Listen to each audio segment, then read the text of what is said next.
Hello, I'm Severin Suzuki speaking for ECHO, the Environmental Children's Organization. We're a group of 12 and 13-year-olds trying to make a difference. Vanessa Seti, Morgan Geisler, Michelle Quigg, and me. We've raised all the money to come here ourselves, to come 5,000 miles to tell you adults you must change your ways. Coming up here today, I have no hidden agenda. I am fighting for my future. Losing my future is not like losing an election or a few points on the stock market. I am here to speak for all generations to come. I am here to speak on behalf of the starving children around the world whose cries go unheard.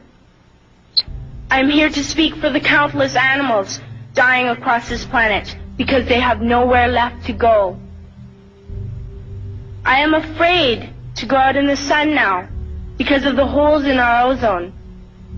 I am afraid to breathe the air because I don't know what chemicals are in it. I used to go fishing in Vancouver, my home, with my dad, until just a few years ago we found the fish full of cancers.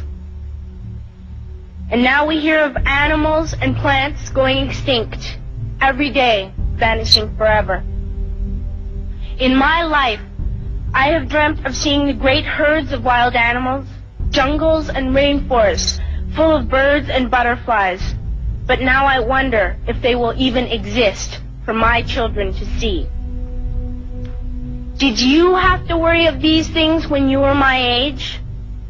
All this is happening before our eyes, and yet we act as if we have all the time we want and all the solutions. I'm only a child, and I don't have all the solutions. I want you to realize, neither do you.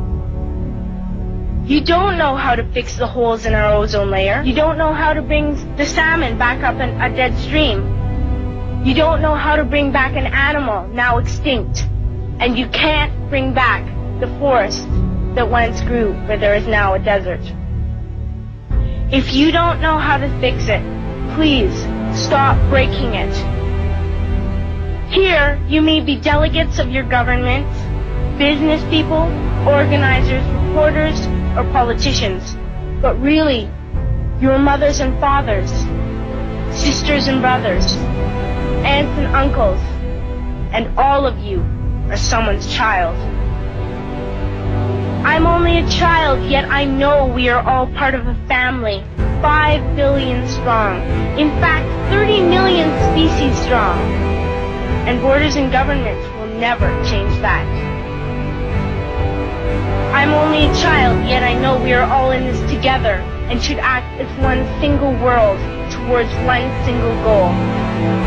In my anger, I am not blind, and in my fear, I am not afraid of telling the world how I feel.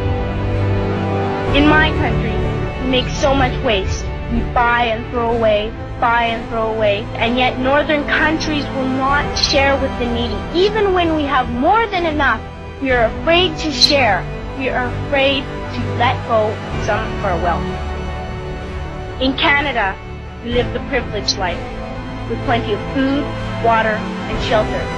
We have watches, bicycles, computers, and television sets. The list could go on for 2 days. 2 days ago, here in Brazil, we were shocked when we spent time with some children living on the streets. This is what one child told us. I wish I was rich.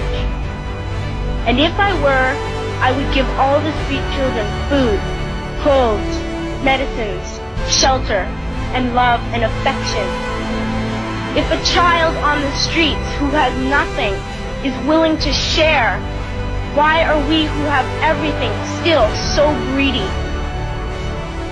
I can't stop thinking that these are children my own age, that it makes a tremendous difference where you are born.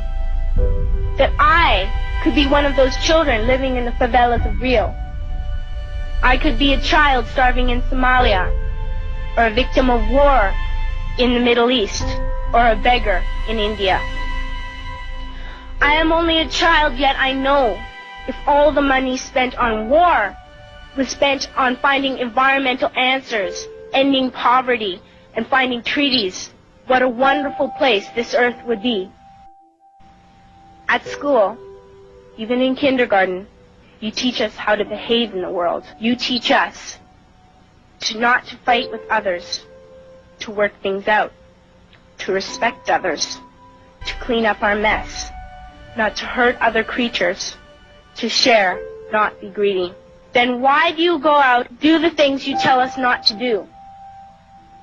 Do not forget why you are attending these conferences, who you're doing this for. We are your own children. You are deciding what kind of a world we are growing up in.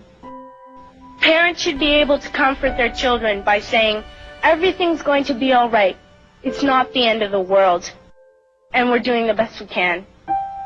But I don't think you can say that to us anymore. Are we even on your list of priorities? My dad always says, you are what you do, not what you say. Well, what you do makes me cry at night. You grown-ups say you love us, but I challenge you, please, make your actions reflect your words. Thank you.